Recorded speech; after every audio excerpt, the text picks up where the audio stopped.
Hey, it's Friday, let's get into it.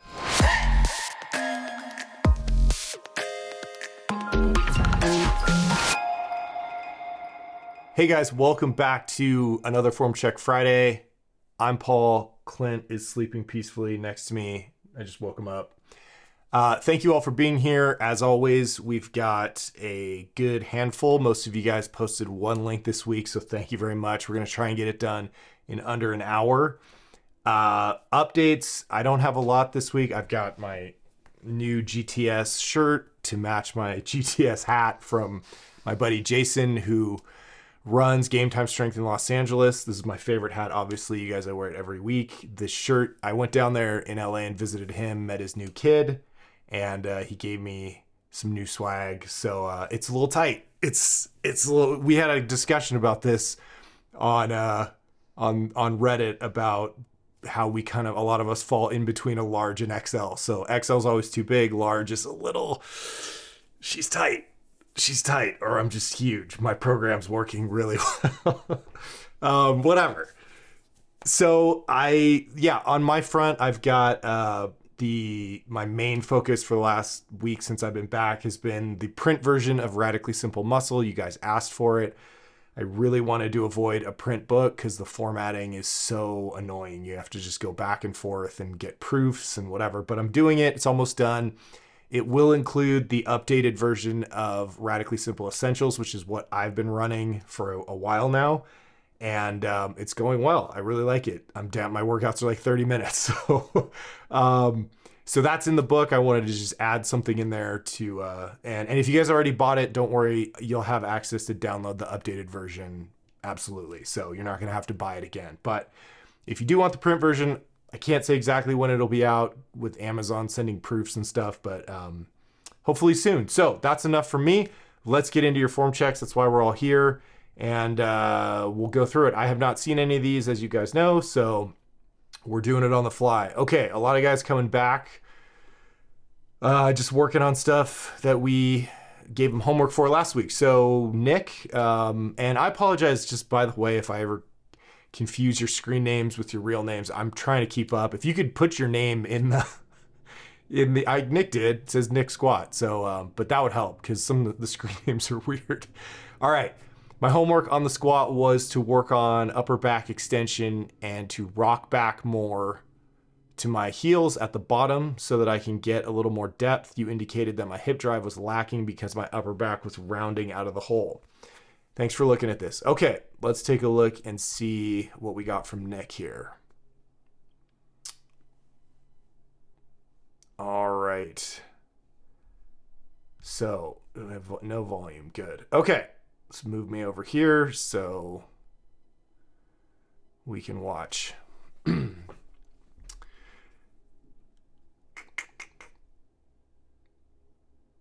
Okay. Placement's good. Let's get your upper back tight. Okay. And then good. Okay. Yeah, depth is pretty good. Notice the difference between setting your back on the first rep. Let's see here. Let's see if I can get it right when you do it. So you're gonna I think you do a nice like puffing your chest up motion. There. You kind of did it and then you let it go. So let's go back. Oh, let me see if I can. So if you watch your upper back, you can take this breath. Right there, right? You take a breath and everything kind of tightens up, but then you let it go. And then you just go back to this position, which is exactly what you look like earlier or before you arched it. So you arched it and then you dropped it. Okay, so we want to arch it and hold it. And you're kind of setting it, there it is again. I mean, it's tight at the bottom, which is really the important part. So when we get down, you're sort of arching it on the way down. And normally what I tell guys is I don't want any motion while you're descending other than leaning over. I don't want anything extending. That should already be set. It's like when you're bench pressing, you don't try and like get your chest up and your shoulders back while you're bringing the bar down. Some people do that. It's a mistake. You want to do that all before and then just move your elbows. So here we want to be arched up and then just hold it the whole time. So down here at the bottom, you do have a tight upper back, but it's as you go down, you're sort of arching it more, kind of like you're leaning over and arching it. So you're kind of ending up in the right place, and it's just better and more efficient for you if you set it first, and then all you have to do is lean over and hold it. Okay, but let's talk about, that's kind of an easy fix. Depth looks good. You're on your toes on that one. So you're going down and forward a little bit on that one. Not on, yeah. You can see you kind of drift forward so the weight shifts to your toes on the way up. I'm going to sound like a broken record here, but a lot of this has to do with head position. So I want to make sure you got that bar on the right. No, you do. Okay. So that's good.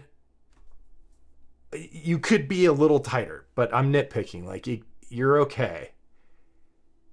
Depth is pretty good on that one. It's the first rep, so sometimes those are high. Yeah, you know what? Let's take a look at your knees here.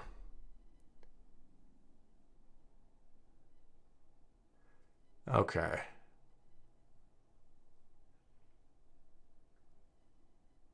Yeah, it just so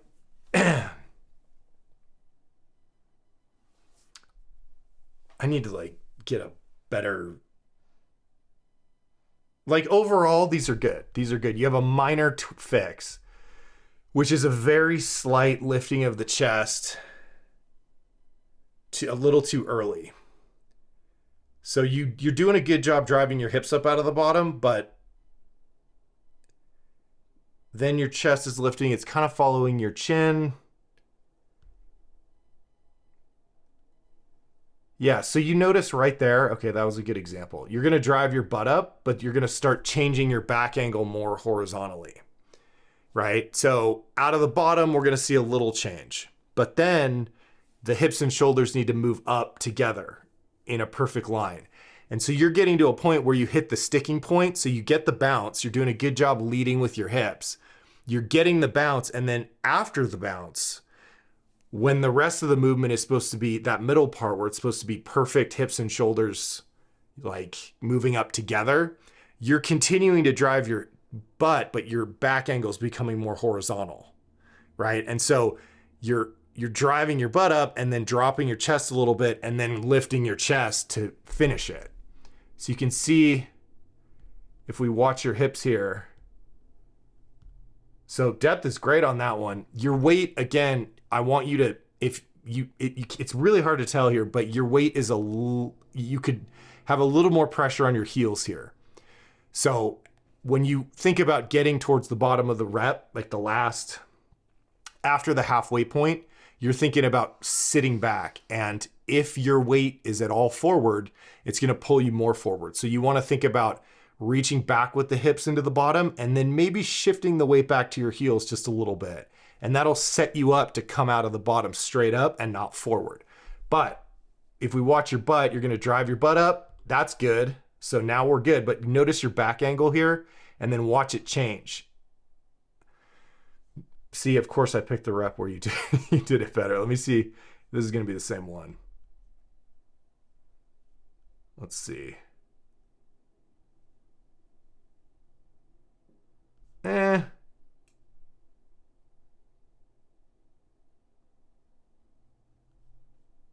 Yeah, it's this dance of like getting stuck, starting to drop your chest, but then lifting like you can feel it.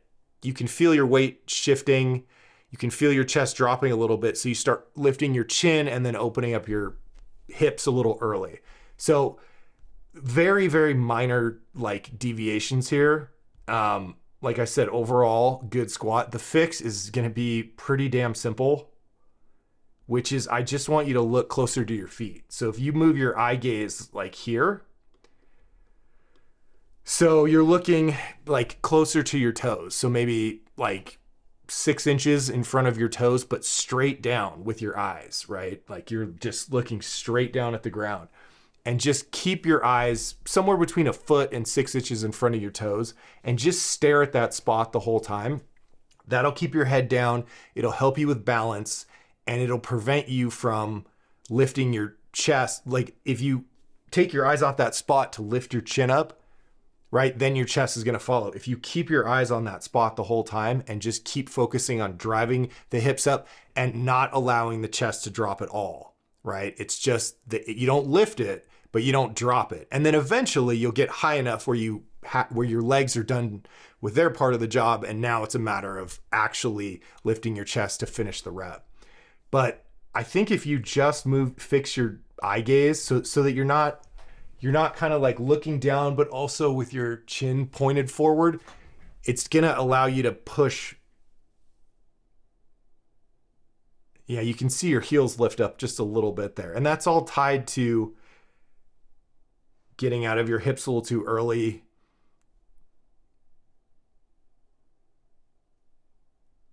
Remember, the point where you feel the point where it starts to stick in the drive up is not the cue to lift your chest, right? Just because it got hard doesn't mean your legs, which drive your hips up, are done doing their part of the work. That's where it starts.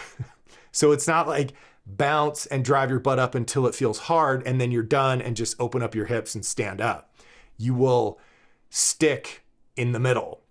You have to drive through the middle with the legs. So you lean over, right? You shove your knees out, you come down, you set your back angle, you drive your butt up out of the bottom, and then that middle segment is maintaining the back angle, keeping the head down, and just driving hips and shoulders up with the legs. You're pushing with the legs, right? Think about when you start a deadlift, the first couple inches, the back angle doesn't really change. You don't immediately start lifting your chest because the bar will swing away from you. You keep this segment, if we're deadlifting like this, and the legs push off the ground, and this segment, this angle remains the same until the bar gets towards the knees, and then it opens up. Same thing here. You got the back angle. It's a little more vertical when you're squatting, but you're going to drive your butt up, right, out of the bottom, and then there's that middle segment where this angle isn't changing. You're not lifting it. You're not dropping it. You're just holding it, letting the legs, the muscles of your hips and legs push your hips up and carry you through that spot before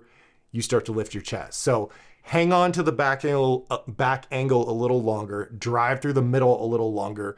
Again, keep your chest up, but don't lift it. So there's a difference there. Lifting the chest would be changing the angle. Keeping the chest up would be maintaining the angle, preventing it from dropping. Okay, so if you hear someone say chest up, they're cueing a lifter to not drop their chest. They're not saying, throw your shoulders back. So just try and hang out in that middle segment a little longer and keep the head or the eyes closer to the feet. You can take like a fractional plate and just put it down there and stare at it. And just try, if you bring your gaze closer to your feet, again, it'll help with avoiding the tendency to kind of kick your chin back up and then immediately have your chest follow that. Okay? Overall, these are good. I want a little bit more weight back on your heels at the bottom. So just think about down and back. So on the way down, you think knees forward and out, that's toes. Don't go to your toes, but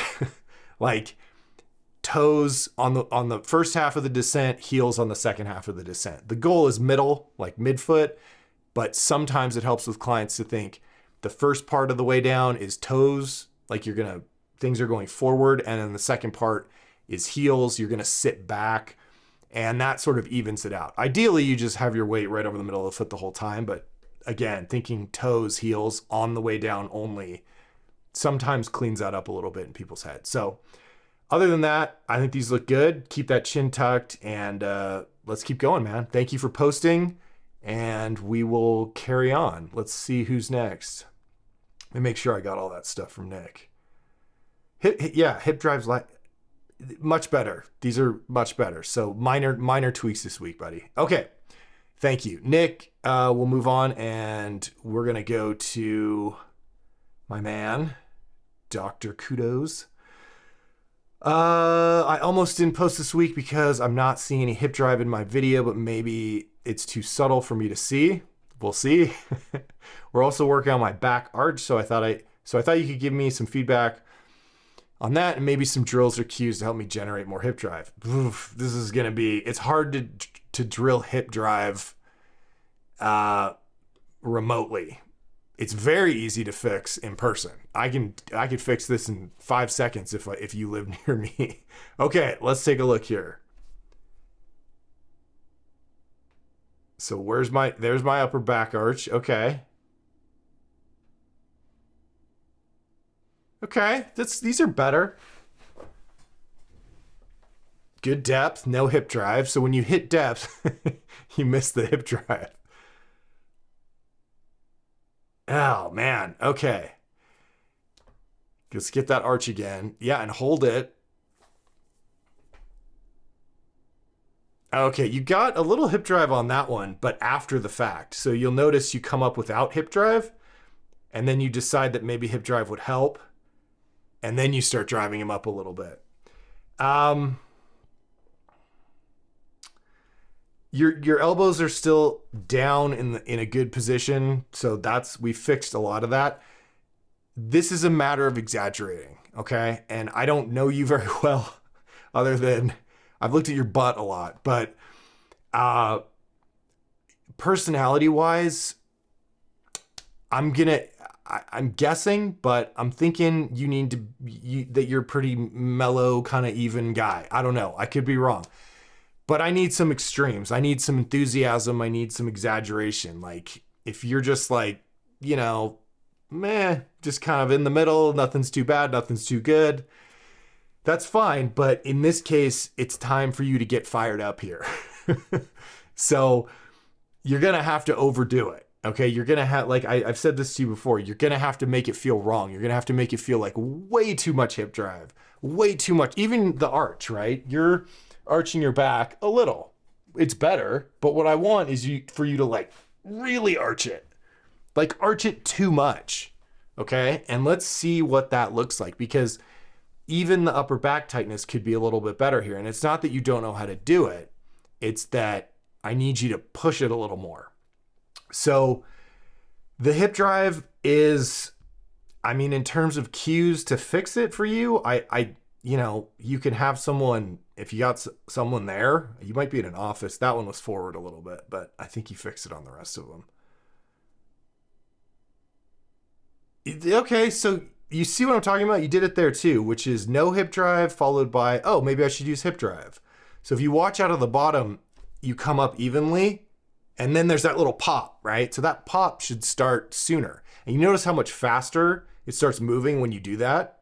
Like, as soon as you try and come up without hip drive, that's hard. So you go, maybe I'll drive my hips up, and then the bar starts flying up. That's the point. You're tapping into all that power. So it's in there. It's subtle, but it's in there. And your job is to start it right away. Don't try and come up without hip drive and then decide to use it. Come up right out of the bottom, ass first.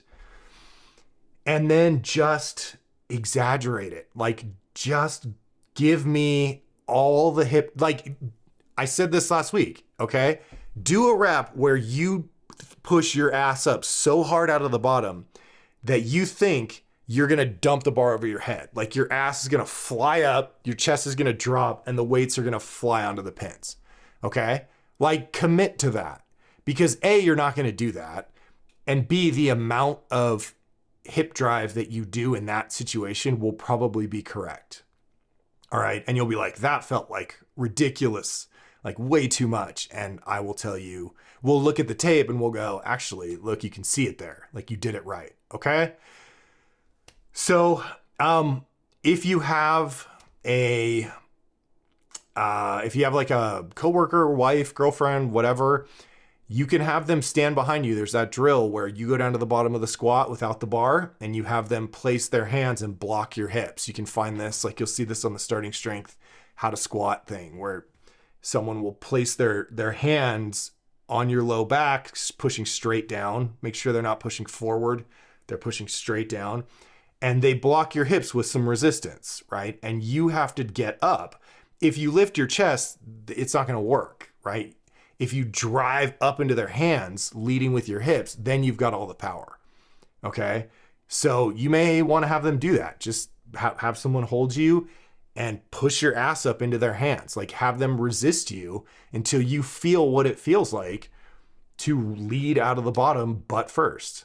Okay. And I don't know, we may have talked about this before. If you have a coach in your area, if like there's a starting strength coach in your area, you can check their online directory. I don't know where you live, but it might be worth just, like every form check, these videos take like an hour to do.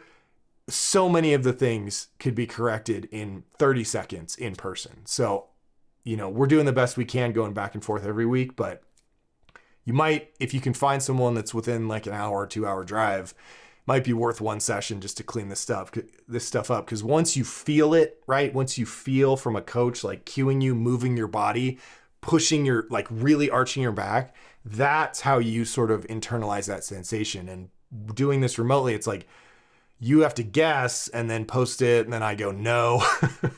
So it's kind of inefficient, but still, we've come a long way. So a little bit more fire, man. That's really what this is. It's you gotta make it, you know, make it feel silly. Like, dude, this is a ridiculous amount of arching. This is a ridiculous amount of hip drive. What does this guy want from me? I want more. So whatever you think is enough is not. So give me more. It's like, get pissed. Let's overdo it here, okay? And try those drills with a friend or your wife or something, and we'll keep going. But overall, like, these are decent. You know, like your upper back, your elbow position's better, your depth is good. It's really just a matter of driving up. Like, yeah, see, it's like, and you're going to feel it too. Like when you feel it, like when you feel how much easier it is when you do it and how much that's it. You'll be sold. Okay. So that's what you got to work on this week. More. That's it. Same thing, but more. And, you know, humor me here. Come on. Come on. Show me too much hip drive. Okay. Like, post a video next week where you're like, all right, look, rep number 1, like I almost lost it over my head. I drove my ass up so hard. Okay, let's try it. Because what do we got to lose? We know that you can do it this way. Let's try and do it the way where eventually is going to be correct. All right. Thanks for posting, man. And we'll keep going. God, it was like freezing cold outside. Now I'm like sweating in here. Okay. What do we got? Okay, Mountain Cabin. Is this new? Is this a new guy? All right. Oh, no, after my feedback. Sorry. Okay. Here's squat after trying to implement your feedback. Things I was supposed to focus on. Wider hand placement, neutral wrists, waiting to lift the chest until the very end so I achieve better hip drive like we just talked about. Knees jacked out. This is still so hard for me. I'm trying, but I think there's a lot of room for improvement. Do you think I should stick to 5x3 for my work sets, or should I try 3x5s? The Starting Strength app has me doing 5x3. Just curious why it's different from females than males. Okay. I'm going to try and answer this succinctly. So, oh yeah. Okay. Marissa, yeah, you're doing our fat loss challenge and killing it. Okay. Before we get into that, why does it say 5s and 3s? So biology is a thing, right? People are different. And, God, I just realized I could get like canceled for saying that. Okay. Men are more neuromuscularly efficient than women, and on average, okay, obviously you have outliers here and there, but on average, men are more neuromuscularly efficient than women, which is why they can usually jump higher, right? So when you do a standing vertical jump, that is a demonstration of your ability to recruit a large amount of motor units and explode and contract them very quickly, right? So someone who has a very high standing vertical jump can contract, can call into action these motor units, a larger percentage of them than someone who has, like me, who has like a terrible vertical jump. So I have a very average vertical jump. A guy in the NFL might have like a 38, 40 inch vertical. And that's because genetics, that's why he's there. That's why he got the job, because just the hand he was dealt from mom and dad gave him the ability to do that. Right now, there's a flip side to this, right? I have some clients who are very good road cyclists, and their standing vertical jump is terrible, but they can ride for hours and hours uphill and not get tired because they have a different distribution of type 1, type 2 muscle fibers, right? So women, like I said, are less neuromuscularly efficient than men, which means that when you're doing a 1 rep max and a guy's doing a 1 rep max, his 1 rep max is actually more maximal than your 1 rep max because he can tap into a higher threshold. And the way that we know this is because if I have a guy that let's say we're at I have him do a 1 rep max and his 1 rep max is 500 pounds on the squat. If I back off to actually, let's use the bench press because this is the one where you see it all the time. So let's say I've got a guy who's bench pressing 300 pounds and for a 1 rep max, that's all he can do for one. And then I take off 10 pounds. Okay. So I go to 290. He probably won't even get another one. Maybe he'll get one. In order to go to 5, something he could do for 5, that's going to be around 90%, 85, 90% of that 1 rep max. Okay. And then he could grind out 5. Now, a female, let's say she's bench pressing, 150 pounds. That's her 1 rep max. Okay. If I take sometimes 5 pounds off that, so she could do 150 for 1 rep and I go to 145, she might do 8. Okay. It's the craziest thing because, and you have to know that if you're coaching women in powerlifting meets, because you might see them smoke their second attempt and be like, oh, that was so easy. Let me go up like 10 pounds. And it'll just staple them to the floor because the difference between what they can do for 1 and what they can do for 5 is like this. And with a guy, it's like what he can do for 1 and what he can do for 5 is like this because he can push the women can't. They don't have the neuromuscular efficiency to push into that higher intensity. So what does this all mean for 5s versus 3s? It means that 5s for a woman aren't as heavy as 5s for a guy. Okay. And they're not going to cause the same amount of stress and adaptation.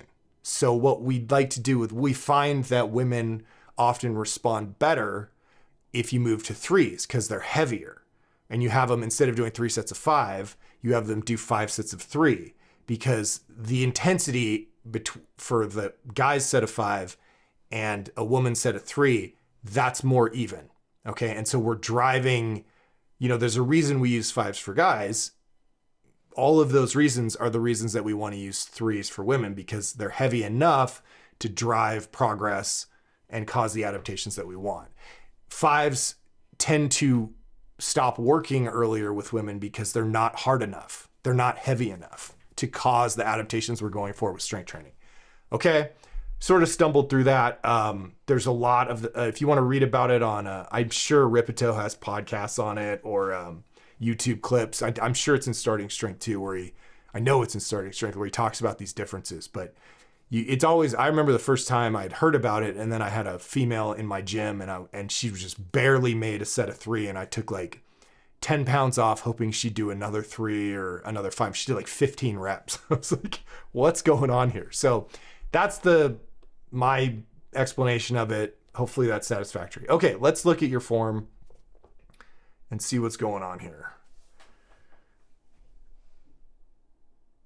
Oh, these are so much better. Look at you. Depth is great. Good hip drive, heads down. You're holding on to that back angle. Whew. Okay. I don't know if you saw in the comments on your last YouTube video, I missed it, but you're getting up on your tippy toes to unrack that bar. And I totally missed it. And someone in the comments suggested that you bring the pins down a little bit. I don't know if your hole spacing will account for that, but you shouldn't have to get up on your tiptoes to unrack the bar. So if you can move your hook, it's always better to have like a little more room than less. So you might want to move those hooks down so that you can really get, you think about unracking, that should be a mini squat. It should be exactly the same technique that you would use on a real rep. So you don't get on your tippy toes in a real rep. The idea is get under the bar, get stable, and then just squat it up, do like a little mini squat up, and then so that everything stays the same, right? So that you can get tight and then take it out and then walk it back. This way you're getting up on your tiptoes, and then you're gonna have to step back and then get into the correct position. So something to consider. Okay, let's break it down here. Stance looks pretty good.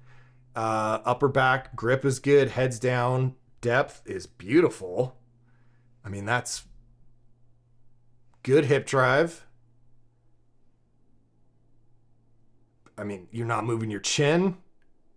Knees look, oh, wow. Amazing. Okay. Like, I want to go back and show everyone your first one, because it was like, you were new, you were learning. And this is like textbook. We'll talk about your knees in a second, but I just want to like bask in this glory for a moment. In between reps, I've talked about this before, and this is, I'm just telling you, you're not doing this anything wrong. I'm just telling you now to plant the seed. In between reps, when you get to the top, like take a little bit longer. Don't just go from one rep to the next. Get to the top, lock out, reset, like retighten everything, get your focus, calm your mind down, make sure you're stable, make sure all the things that may have loosened up are tight again, and then take a deep breath and go. I want you to start learning now that those breaks, that when you get to lockout, you're safe. That's safe. That's your safe space. You can stand there all day without weight on your back and you'll be fine. So as these weights get heavier, you're going to rely on that break, because you're going to start taking these things one rep at a time and just doing the one rep, getting to the top and being like, okay, that wasn't so bad. Let me retighten and I'm going to try the next rep. And then you're going to go and knowing that once you lock your knees out at the top, you're good. You can rest for a second, is going to help get you through the end of the set. Because if you're just rushing from one to the next, you're not going to have time to reset, recompose, retighten, refocus, all the re's. Okay. So these aren't wrong. I'm telling you, you're going to want that skill and that level of comfort of just being really good at standing there with weight on your back. We're going to develop that now. So it's not a set of 5. It's 5 singles, 1 rep at a time. Okay. Or 3, whatever you're doing. Okay. Let's talk about your knees here. So another difference between men and women is women have a harder time keeping their knees out. They just do. Okay. If you put 100 women in a room and 100 men in a room, there's going to be more women that have knee cave. And it is what it is. And we do our best, and we don't let, I will accept more of a margin of error with a woman because I know how much harder it is to do. So that doesn't mean you get a pass, because the more that they cave in, like if you don't actively try and strengthen those external rotators as the weights go up, that knee cave is going to get worse and they're going to buckle. And then if I was coaching you, I would take all the weight off your bar. I mean, I'd be mad at myself for letting that happen, but we'd have to go back a lot and then work back up, insisting that those knees are out. So the best way I've found to solve this problem is to find a weight where you can keep your knees out. And then I just stand there with a particularly hard case of a client, and just at the moment that she starts to drive up, like right in time for her to process that, I cue her knees out. Knees out, I'll yell it, knees back out, knees back out. And over time, she can develop that mind muscle connection to make sure that happens.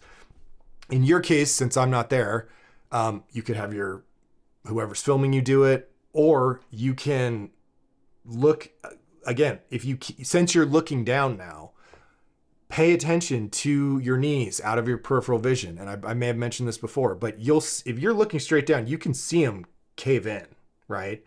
And just, if you see them cave in on a rep, you shove them back out every single time. And you just insist on that. Like, that is your main focus for that segment of the drive up, because that's when it happens. It's like you get to the bottom, and as you drive up, the knees move in a little bit. So you push them back out, and you just insist that happens. And just through repetition, you can, and then not, if your knee cave gets bad, don't go up in weight, because it's just going to, if you just keep doing that, it's going to bite you in the ass. The other thing is to work on pause squats, right? With some weight. So empty bar and then like a moderate weight, and just drill the bottom position. And if I haven't given you pause squats before, they are on my website, hornstrength.com/videos. You go down to legs or something. Yeah, pause squat. So there's a YouTube video that this links to. In the description of the YouTube video is instructions on how to do pause squats and the 3 questions you're going to ask yourself while you're paused at the bottom. So incorporate those into, you can do them if you get to the point where you need a light day or like a practice day, you can just do pause squats, but I would do them with your empty bar and your first set with weight. And you just go down there and pause and count to 3, but you're checking that your knees are out. So if I've told you this already, keep working on those. I still do them every time I go in and squat. My first empty bar set is paused.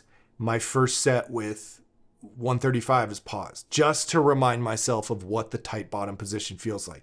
And if you have a problem like knees starting to cave in, that drill will help you establish, because you've got the pause, so you can fix it. If they caved in a little, you can actively jack them back out. Okay, that's what it feels like when I shove them back out. Now I'm going to come back up. Okay. But overall, these are fantastic. Like, you're absolutely killing it here. Your head position is like, I'm going to use this as a reference video for like on every Form Check Friday, because everybody else lifts their chin, and I'm always hammering them about that. And this is exactly what it looks like to not lift your chin, and notice how your back angle was perfect. So I'm gonna have to remember to save this video and use you as my example. Let me make sure I got your questions. Knees jacked out, this is hard. We talked about that. Do you think I should stick to 5x3 my work sets, or should I try 3x5? Starting Strength app says he has me doing 5x3. So usually, I mean, I train women a little bit differently. And if you're just running the Starting Strength program, then you should do that. And if the app says to switch to 5 sets to 3, then you can do that. I have a different take with the women I train.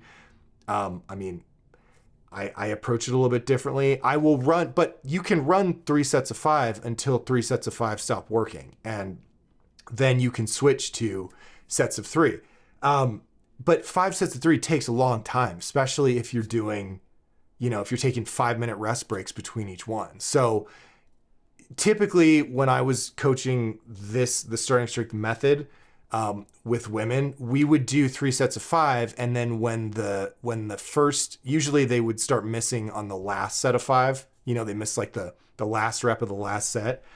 So what I would do at that point would be keep driving the first setup. So, but instead of 5, we would switch that to a 3. So you're going to end up I'm trying to remember all in one. Okay, I got it. Here's what happened.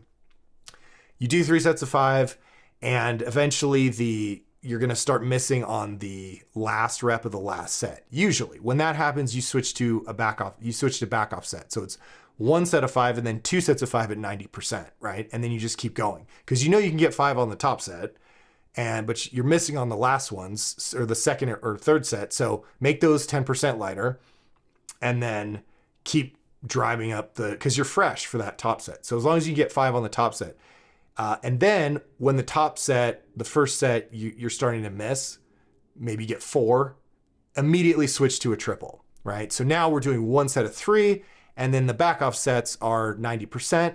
And I would usually say for 3 to 5. So if we're starting out just 3 sets of 5, after a few months, when we're really into the program, most of my women would be doing 1 top triple and then 2 back off sets, 90% for 3 to 5 reps. So if they felt like they had 5, they could get 5.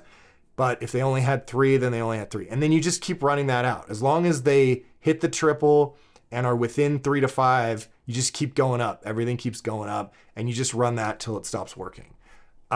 So that's what I would do, because just doing, you're not a competitive powerlifter. I mean, I don't think you are, but you know, this is fun. And 5 sets of 3 on squat, followed by 5 sets of 3 on press, followed by a bunch of deadlift. Like, you're gonna be in the gym for like 3 hours.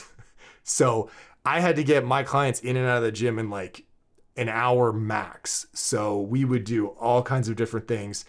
And for a recreational lifter, it all works great. So I don't think you need 5 sets of 3. You can certainly do it, and if you want to talk more programming stuff, I'm happy to help. Just post a question on the Reddit thread, and I can tell you more about how I would handle you. You can tell me where you are, and then we can keep that up, because I know we do have some women that are want to know how I adapt my programs for women, and it's just a few minor changes. So there's already some threads about that. But if you have more questions, post it up. I'm happy to help, and we will keep going. But you killed it. Excellent work. Okay. jeepnsteak. Here we go. Luke, right? Yes, Luke. Okay. Quick check on squats. Is my upper back getting loose on the way up? Do I need to cue pushing up the back after the bounce? The gym got a Texas Power squat bar for the first time. It's the only bar with a center knurl. Wow, okay. Plate math is off since it's 25 kilos, so it's 55-pound bar, but otherwise it was nice. Okay, wow, yes. Center knurl is, I mean, it doesn't matter on any other lift, but it really matters on the squat. Okay, 310 by 5. Let's see what we got here.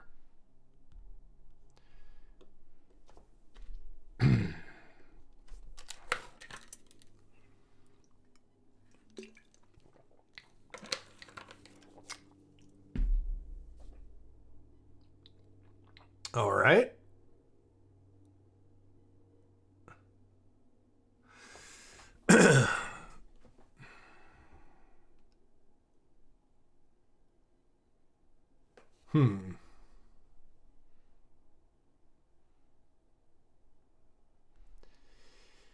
Yeah, you can see dropping your chest now. I think that bar's rolling up on your back, on your neck.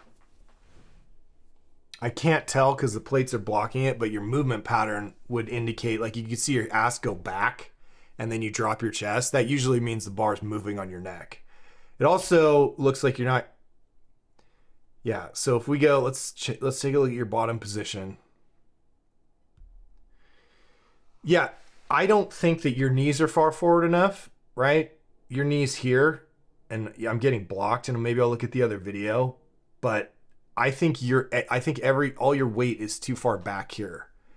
And the bar looks okay there. I mean, I think it's in the right place, but this may just be a matter of you getting your knee like a little bit more this way on the way down. Because you can see that you're doing a good job of sitting back. Like, your focus is on, if you watch your hips right here,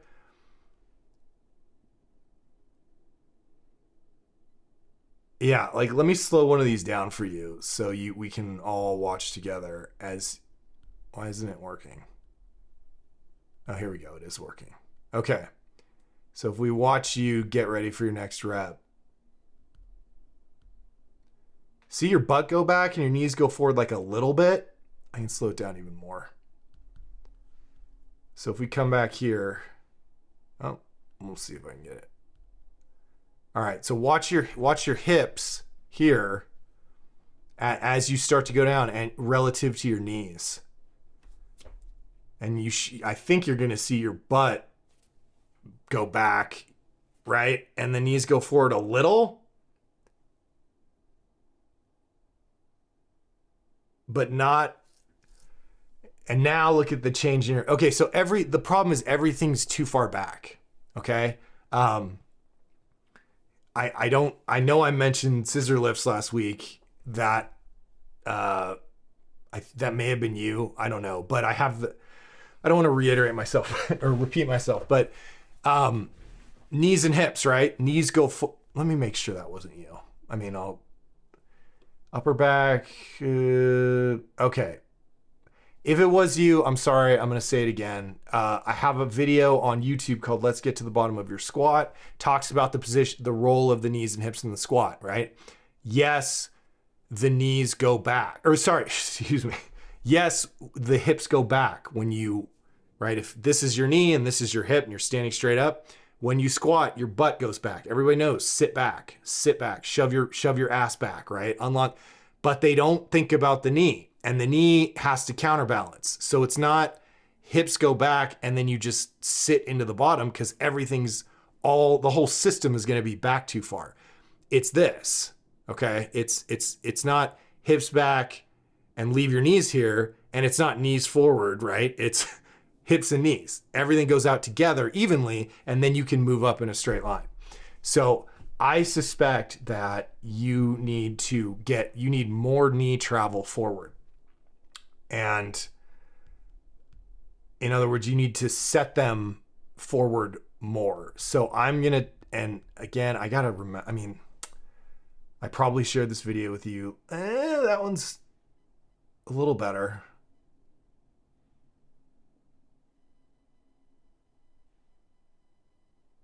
Yeah, so the cue that we give people in person is knees first. Knees first. Put your knees forward first. Now, what I don't want is for you to unlock your knees and then unlock your hips, because you'll be upright and then you'll tilt. Like, it doesn't work. They have to go together, but your tendency is to go hips first and then knees. Okay, and it has to be hips and knees at the same time. So let me see if I can find that video for you. I know where it is. Where's hornstrength.com/videos. And then we go to, let's get to the bottom of your squat. What should the hips and knees do?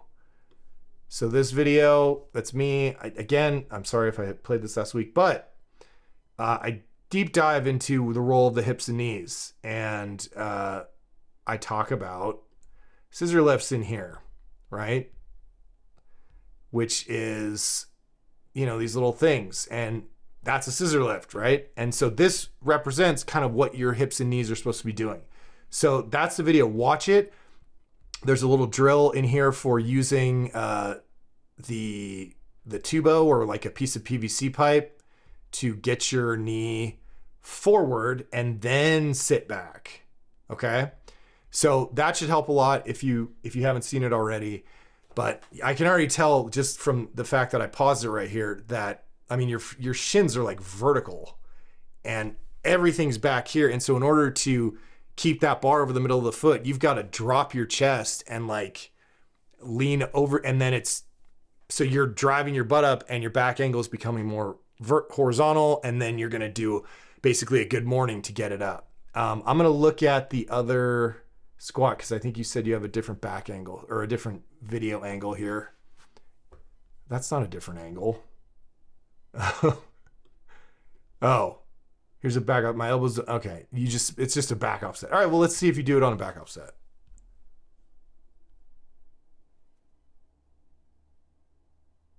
This is a lighter weight, so you can get away with more. I can't tell if it's just your build because the bar looks high there on your neck, but then it looks okay there. Give me, next time you shoot a video, come more towards your butt. You're a little too far to the side. Like you're a little too close to I want like 45 degrees. So if you could bring the camera so I could see more of the barbell on your back when you're standing up at the top without the plates blocking it. Because if the bar's too high on you, that's an easy fix. You just bring it down a little bit. And if you want to just post like if you have someone take a picture of your back or something, you can post it on Reddit. But if you post another video, the camera's deceiving me here. I think the bar is too high, and then when I see you at the bottom, it looks okay. But then the movement pattern that you're displaying would indicate that the bar's too rolling up on your neck. And then you got to get more knee travel, right? We need more. So for you, if pause squats would be a good tool with weight, right? So with like a moderate weight. Because if you go down to the bottom with any, a moderate amount of weight and you're all on your heels, you're going to feel that. So if your paw's down there, you're going to feel like, dude, I'm way too far on my heels. So if you take it down and you don't have to shift forward to get balance, then you're going to be, you'll feel what the correct bottom position feels like. But the fix here is you got to get your knees further forward first before you start to sit back. You're all about sitting back, which is missing the first half. The first half of the descent in the squat is knees go forward and out. Knees forward and out. The second half of the descent is hips back and down. Knees forward and out, hips back and down. And if you're paying attention to pressure deviations on your foot, I said this earlier in this video, it'll feel like toes, heels. Like as you lean over and shove your knees forward and out, you might feel a slight pull towards the balls of your feet. And then when you get to the halfway point and you start sitting back onto the heels a little bit. Again, the goal is middle, but sometimes thinking toes, heels on the way down helps a lot to dial all this in. Okay. So you're all heels, you're all sit back, you're all reach back right from the top. And and I explained in that video that, if I'm going to shoot a bow and arrow, the first thing I have to do is put my arm out. So I have something to pull back off of, right? So the first thing I do is I lock my arm out here, then I grab the bowstring and then I pull it back and I can stretch off that outstretched locked arm. Okay, so that's what you do. When you shove your knees forward right at the start, it's like fixing your arm out. And then as your hips, the knee is fixed. And then as your hips reach back into the bottom, you're stretching out the muscles, your adductors and your hamstrings a little bit, right? You're pulling back off that fixed knee, and that's where that stretch reflex comes from. But if you don't set the hand forward or the knee forward, you have nothing to pull back off of, right? It's coming with you instead of pulling off of it, okay? So watch that video if you haven't seen it. Let me know if you have any questions, and let's get the knees tracking forward a little bit more first, okay, buddy? And send me a video where I can see, or next time you post, I want to see bar placement on your back because that might have something to do with it. Thank you for posting. We've got one more, and we're coming 52 minutes. I like it. This is good, even though I'm like sweating in here and it's like 30 degrees outside. Okay, last one. First time posting a form check. I'm having a hard time determining if I'm hitting depth or not. I will help you. I've played around with my stance over the past couple weeks, but bringing it in more narrow leads to instability, and wider is definitely too high. I'm getting the bounce at the bottom, so maybe I'm doing it right. I also noticed I have a bit of a hip shift to the left, which happens even with an empty bar, and I'm hoping that it corrects itself as I get more weight on the bar and get stronger. No discomfort or pain from it. Okay, Justin, edit. I had no idea my camera was 720. Okay, whatever. We'll deal with it. Unless it's like really bad. All right, this is fine. All right, that's high. So, okay, I'm going to watch your set here and just get a feel for it before they're getting better. Okay.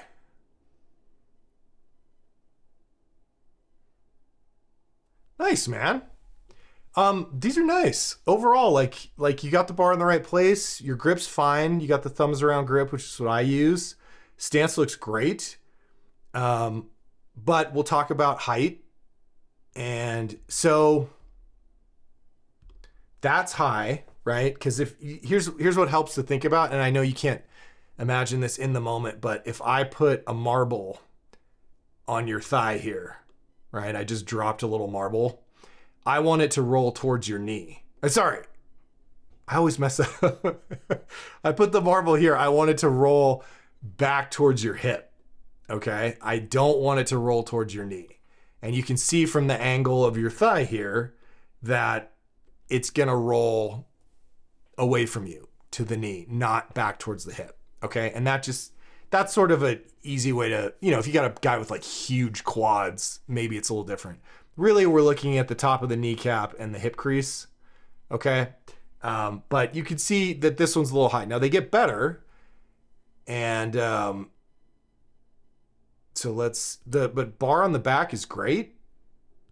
Head position's great. That one was a little deeper.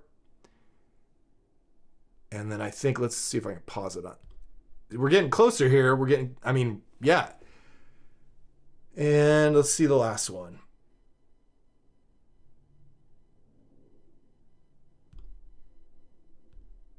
Okay. So here's the big fix. So you do need to get a little bit lower. And this is the big thing here is going to be getting your knees out of the way because you got a little bit of a gut, right? And so what often feels like the bottom is actually your stomach just smashing into the top of your thighs. And everybody has this issue, right? But if you're a bigger guy and you got like a belly, you're going to feel that sensation. You're going to feel kind of like stuck higher up. And so making sure that you get the thighs out of the way is really, it's not about really your stance. I mean, stance width does play a role in this, right? Because if you go out wider, it's gonna tighten up your adductors higher into the rep, okay? And if you go like heels together, you could touch your butt to your heels because those adductors never really fully stretch out. So, but your stance width looks pretty good. I would probably stick with that. The key isn't really the width. It's making sure that the knees are jacked out of the way as hard as you can so that you have room to fall down into the bottom without your hips or your belly smashing into the top of your thighs and telling you that's as deep as you can go. As you keep training and dialing in your diet, you're going to lose some belly fat and it's going to be easier, but you're doing really well. Okay. So, the main critique I want to give you though is you need to control the descent more. Okay. So you're kind of falling into the bottom. Everything looks good at the top and everything looks pretty good on the drive up. Okay.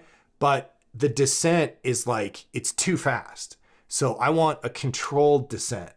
So there's a cadence to it. Like I don't want you to take it down artificially slow, but to fall as quickly, to drop as quickly as you're dropping into your squat, you have to be loose. You have to loosen up your muscles to do that.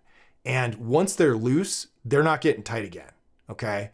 So you don't want to just drop into the bottom, and the bounce that you're actually getting is off of your stomach smashing into your thighs. Because because the real bounce, which is it's basically feels like it's in your groin.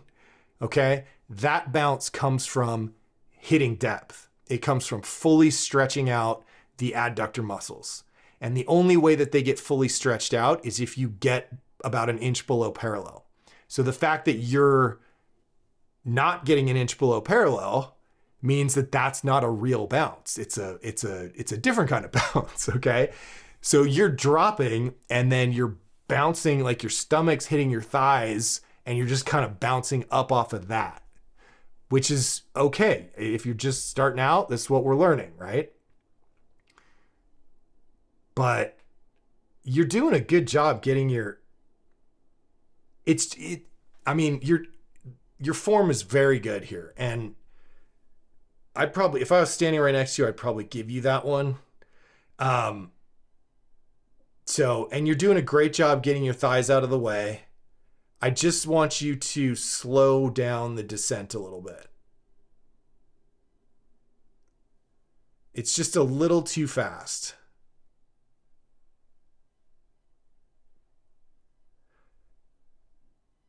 And you're going to be able, like that one, like the speed on that one, you were loose. Okay. So some of these are better than others. So let me give you that. But some of them are faster than others. And those are the ones where you're loosening up. And like I said, once you're loose, you can't get tight. So you want to be tight the whole time and control it down, right? You need a little speed going into the bottom.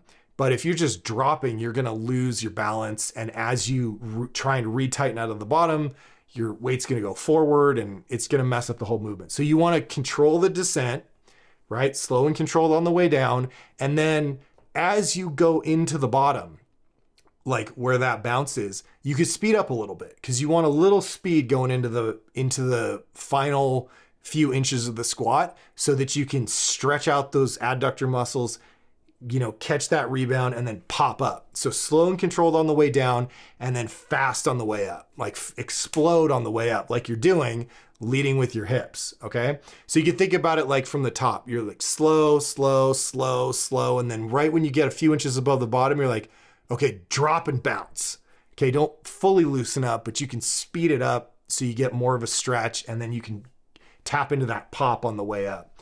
And that will give you a little bit more time to, as you control it down, to kind of assess the bottom. If you're just like dropping and like wherever you rebound, that's not, you don't have the time to actually like sit into that stretch and feel it.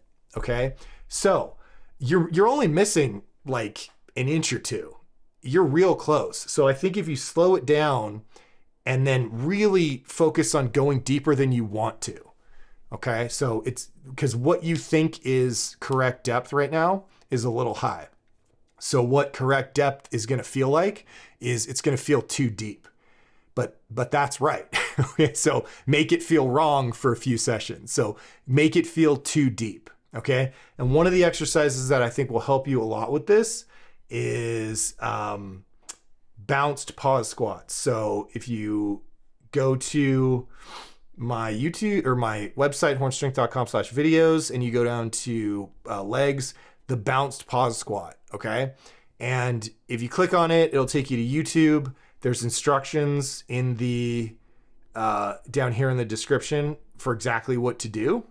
But the idea is that you're going to take a lightweight, you know, and down to the bottom, and then you're going to bounce 3 times and then pop up. And the idea is you're going to pause and then you're going to try and bounce your butt like a basketball. And so you can feel that stretch in the groin, in that correct place in the groin. You bounce on it a few times and then you catch the last one and drive it up. Okay. And just do those with like the empty bar and your first working set, or sorry, your first set warm up with weight, you know, something kind like with a little weight on the bar, but not super heavy, because I don't want to wear you out for your actual work sets. So, but just practice those pause squats and it'll help you feel those bounce pause squats, and it'll help you feel the bottom position and feel where depth is, where that stretch is, what it feels like to really get down there and be balanced and to get that pop up out. And then your job, once you know what the bottom feels like, then your job is like just control it till you get to that point, catch that bounce on your regular squats, and then drive the hell out of it on the way up. But overall, man, these are great. So you're doing real well here, and just normal fine tuning that we see with, I mean, there's a lot of stuff that it's your first time posting a form check. So usually I have to rip people apart, but just kind of minor deviations here. So great work, and keep going. Post another video, and when you think you have it, or you think you're getting closer, and we'll take another look. And thanks for being a part of the community here. Thank you to everybody for being a part of Form Check Friday. We did it again, and it's very good to be back on schedule. So you guys have a great week. Lots of activity on Reddit. It's like I'm spending more and more time there answering questions and stuff like that. So thank you guys all for being a part of it. And I will see you online. Great work this week, everybody. Most of you guys, all of you guys really did a good job. Just minor tweaks here and there. No one had to be eviscerated. So that's no fun for me, but I'm sure it's really rewarding to see all of you guys doing so well, and just taking the advice and putting it into practice and sticking with it. Even I know it's frustrating to go back and forth every week, but you guys are like sticking with it, and it's showing. Now we're just fine tuning things. So thank you to everybody who put up a video, and you guys have an awesome week. I will see you next Friday.